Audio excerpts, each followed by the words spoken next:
we have 4 teams, as all of you know. We have the red, the yellow, the green, and the gray or the silver. So here's what we're going to do, silver. We are going to have the audience members decide who is going to go first by Eric. Tonight, he's Bano. He's going to have you pick out of the hat, and whatever color comes up, that's the team that's going to make their first pitch. Are we all ready for it? Everybody ready? Let's do it. First team up is the yellow, the golden team. So gold team, you're gonna come with, wow, they have visuals, seriously. Watch out. So come right up to the center here, and who's pitching? Who needs the mic? Okay. All right, so I just gotta say something real quick. So the judges are listening intently on what you have to say. The audience, please listen as well, because you're gonna be listening to the 4 pitches, and then after the 4 pitches, we'll ask you to do your applause. Of course, we don't want everybody applauding for everybody equally high, because then everybody will be tied, I guess. But anyway, forget that, I'm sorry. Just disregard. First person, golden team, let's hear it. Oh wait, you're gonna have 1 minute, or are you gonna have 5 minutes to pitch if it takes you that long, and you'll have a 1-minute warning? Yeah, you have a 1-minute bell, and then when you hear a whole bunch of bells, that means stop, you're done. Don't worry. She's good. All right, let's hear it. So, it's getting hot in here. 2014, record heat, right? We're going to be really warm. So what we want to pitch is we want to go from heat to art. We basically want to get a community and UA collaboration in essentially mapping out at the block level the temperature in our city on one day. Basically, how hot does it get, and is it relative? Because we all know in our green, lovely yard under the shade, it's nice and cool, but it's hot everywhere else. So what we want to do is we want to do it through Nextdoor, through beautiful cards, etc., that we'll share with our libraries and other community centers. We want to collaborate in a crowdsourced map of the heat of Tucson, basically. And we want to do this and then publish it online and make beautiful, I was told it's ephemera, art that would actually hang on, I know I'm a scientist, I can tell. They would hang on the wall of Old Main for 2015. The heat is on in Tucson. Here's where we start talking about how we be thinking. All right, guys. Imagine one of our own, a U of A student, walking around, just sort of wandering aimlessly through town, drinking his beer, when he crosses a path that he's just not crossed before, and he looks up and he sees that he's now south of Broadway. It's hot outside. He's wearing his U of A jacket, his team jacket. He starts to take it off, and he's sweltering, and he doesn't know what to do. It's just getting hotter and hotter. He takes out his iPhone. Quick, get the phone. Get the app out. Get the app. And it says it's 108 degrees. 108 degrees? Where's the Starbucks? There is no Starbucks. Our student collapses in a sweltering pile. But there is hope. There is community, and a community member picks him up and brings him to a nice willow trees in Tucson, oasis, mesquite tree, oasis, and says, you know, we know the temperature here. It's hot. It's just, we know it's getting hot out here. How can I help? Can I tell other people about this oasis? Why don't you tell us? All right. I'm going to talk to my professor. Maybe they'll help me out.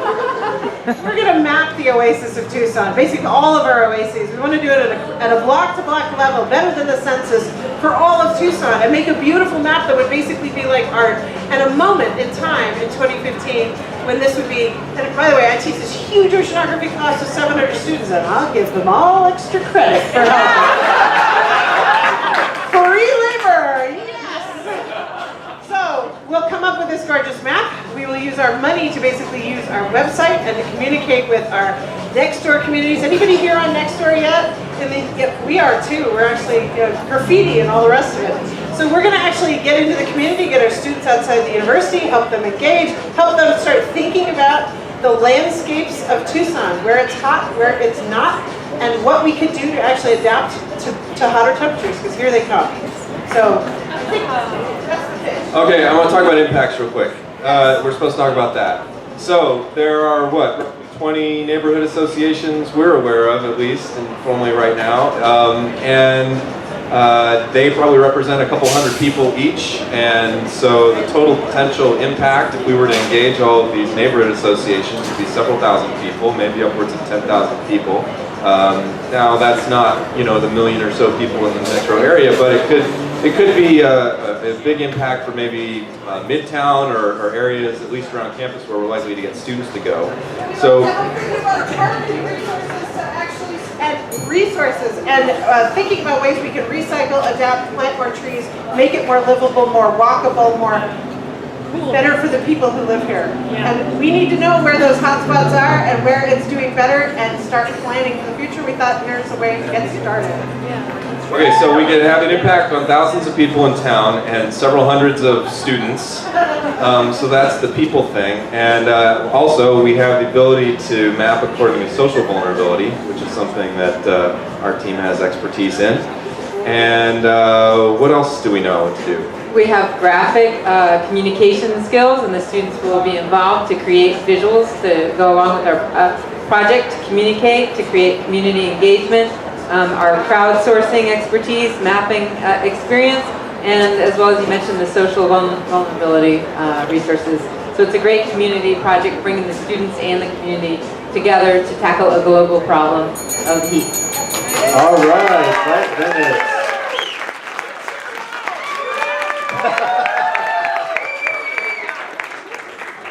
Okay, so that's not the applause meter yet, so. But that was a great pitch. I'm really happy with that. Was cool. No, that was wonderful. Okay, so now we're gonna pick the next group. oh wait, do we allow the judges? We're going to allow the judges to ask a question if they have one. Yeah, Does anybody want to ask a question about the pitch? You're good? Did you hear what you needed to hear? You're good? All right, everybody's good. All right, we'll move on to the next color, who will be chosen by somebody in the audience. Let's choose the next color. Who wants to choose the next team? We got a volunteer. Let's do it. Oh, you can't choose all three. Just one color. Green, you are next. Come on down, right here in the center. You got 5 minutes. Let's hear it. So before we start, let's just see how quiet we can get. Just be as quiet as you can. Let's take 10 seconds and do that. Namaste.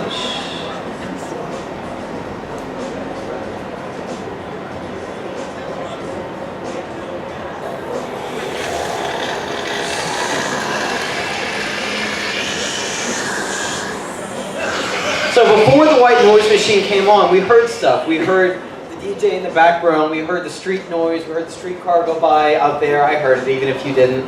So there was all this noise out in the background, and this is salient. It's in our lives. It causes health problems. It causes stress. We don't even know why you wake up in the middle of the night, but a truck just went by, but you were asleep, so you didn't realize that was why you weren't sleeping well.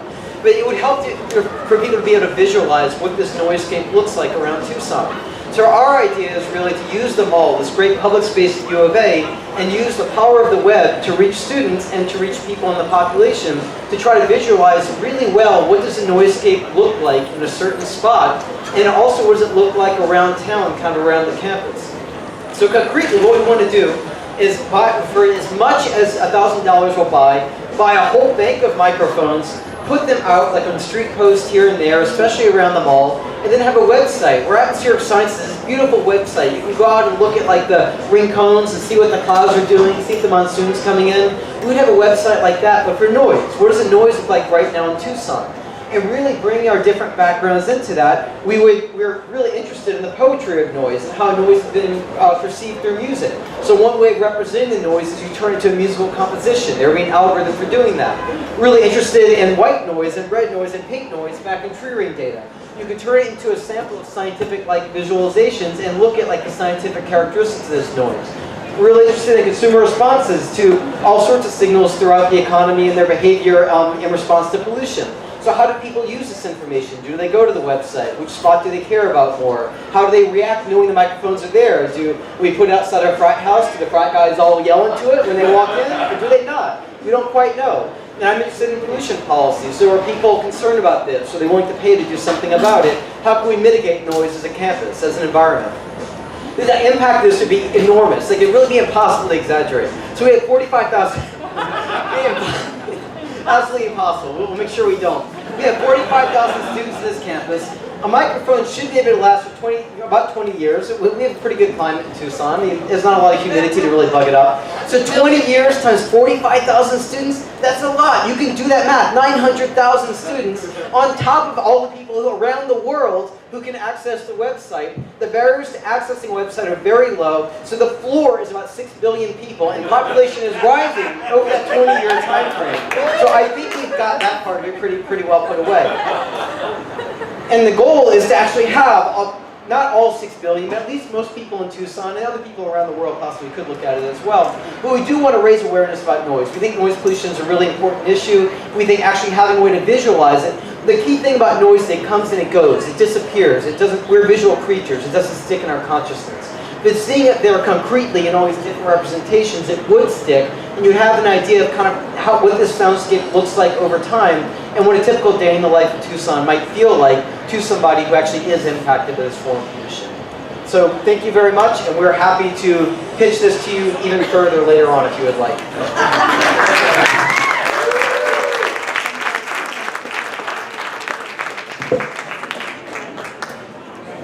Okay, who's going to be next? Eric is milling about the crowd. 2 choices left, 2 pitches left. It's the red team. Yay! The team that had the longest time to get to know each other, so the pressure's on. All We got right. visual aids. And before they start, we just want to mention that in the back of your programs, there is a spot where you can write notes if you want to write some notes about each of the 4 teams that's making a presentation. All right, let's hear it for the red team. We are STEM. Sustainable. Transportation. Environment. Memory. Module. So we're interested in this problem of climate change also. We love Tucson for being a warm place, but it is hot for a lot of the year, and it's going to get hotter. So we know that between now and 2050, the number of days above 100 degrees is going to increase by something on the order of 25 to 30 days. So think about that for a moment. And our pitch is to try to raise perception and awareness of climate change and sustainability and livability in urban life. So if it's going to increase by 20 to 30, that means the already 100 days over 100 degrees that we're approaching is going to be closer to 120 or 130 days. So we took 2 problems. We were thinking about transportation in Tucson, and what's the most interesting new form of transportation we have? Streetcar! Right? So we have the streetcar, and we're thinking about climate change. So we came up with this idea to do a mobile model environmental unit, the STEM unit. There would be one attached ideally to every streetcar stop. So while the 4,800 people who are riding the streetcar every day, that's the new count, 4,800 boardings a day, while those people are getting on and off the streetcar, they're going to be paying attention to the STEM. So what does the STEM do? The STEM talks about not only climate information currently going on by utilizing a weather station, but it actually gives you access to historical climate information too. So 5 years ago, how hot was it on the day you're standing there? 50 years ago, how hot was it on the day you are standing there, right? So you can tap into historical information. You can also tap into historical memories.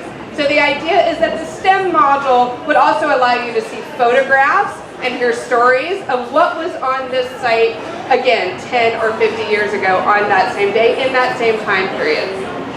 The top of the module relates to a common cause we all have, growing green things in downtown to reduce the urban heat island effect and to provide shade. So the idea is that this would grow plants within the top, and that we would actually be able to move this object around, and a local school could adopt a stem, and they would decide what gets planted in the stem, and they would use it as an experimental device. So if we want to test urban heat island, we could move our stem, I'm sorry, we could move our, sorry, I thought you guys mattered. We could move our stem into the shade so that we could actually talk about what is the difference of climate under a tree versus climate, say, next to some pavement. So urban heat island effect is something we really care about. So that's our problem, and what did I miss?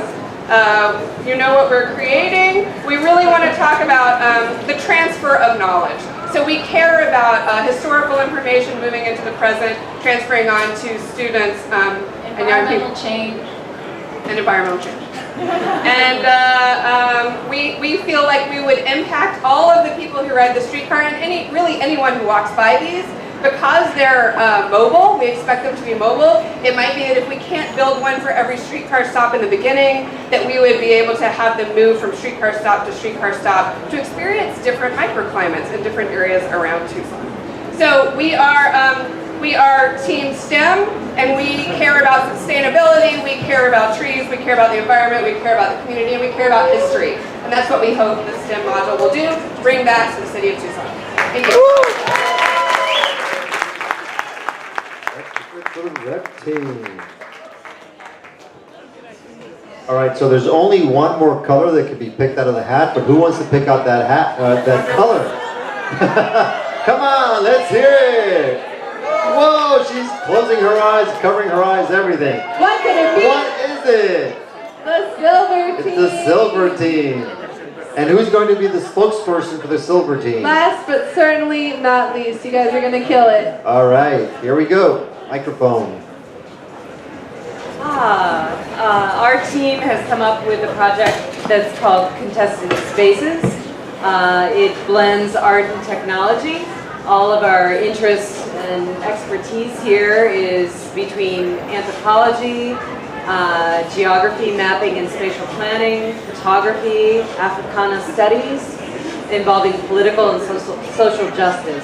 So our project, Contested Spaces, looks at 4 things: performance, environment, participation, and engagement. Pay. That's our tagline. And we are looking at the conflict between human and wildlife interactions and encroachments in our backyard here in Tucson, with the goal of creating a platform that documents the interactions and the presence of animals in our own backyard. So the nature of encroachment and the extent of, through photo documentation using infrared and iPhone capture, so looking to citizen journalists to help populate a site. Basically looking at creating an app that documents the wildlife as evidence, and they're pushing back, are pushing on. So looking at boundaries and the fact that Tucson does not have an urban growth boundary like cities like Portland, Oregon. So looking at the issue that matters most in our neighborhoods and looking at our community as part of the engaging and sort of interacting element of this. So we are looking at creating an app. We're looking at a scientific project that also involves a lot of art, has a lot of social interaction and implications for the environment. So we're looking at creating a digital sort of dynamic map where wildlife live, the range and extent, and basically using all of this data to create a database. We feel like the interest areas in terms of the university and cross interdisciplinary would be the School of Natural Resources, Ecology and Evolutionary Biology, Urban Planning in the College of Architecture, and of course my own very own School of Art. So we have specializations that cover all of these areas. We're looking at creating a very interactive map, and we're looking at Tucson as being kind of this project as being an example that can then be picked up and have a YouTube sort of embedded channel. So we're looking at stills and video. We're looking at creating something that can be sort of copied and played out on a much more global scale, since this is not just about Tucson in general, but it's kind of everywhere in a bigger sense. So our goals are that we have some viewer engagement on a couple of levels, that they're the physical kind of collectors of information, and also based on their interaction and being able to click on a map and upload images, which is kind of a model that obviously Google is the king of this style of mapping. So using the same strategy as Google, citizens are imaging and creating, and it's a dynamic digital map of the contested area, which we're looking at as our backyard, Tucson, Arizona. So, 1 minute. all of us have seen wildlife in our backyards, I'm sure, taken pictures of it, but we really don't understand the extent of how much we share our own backyards with wildlife in Tucson. And indeed, this is a problem not just in Tucson, but many urban areas around the country. So we really think that this could be a paradigm case that could, as we were saying, copied elsewhere, an important example to set. The other part of this, and this is the artistic part, animal selfies, right? And some of us who have, worked with wildlife, I won't mention who amongst us has done that, we have seen lots of these animal selfies. Animals really do recognize that they're on